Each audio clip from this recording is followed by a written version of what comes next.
See, first fruit giving requires trust.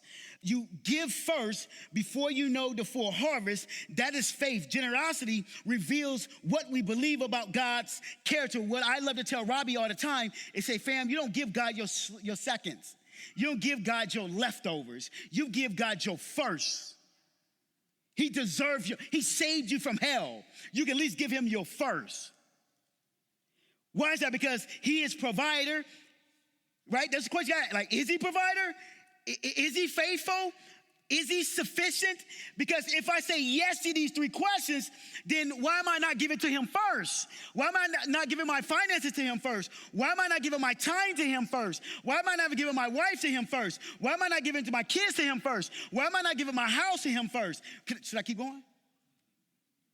Or do we believe we must secure our futures ourselves? Remember the story of the old lady in Mark 12, the old widow in Mark 12? She brought 2 pennies, 2 smites to the temple, and that's all she had.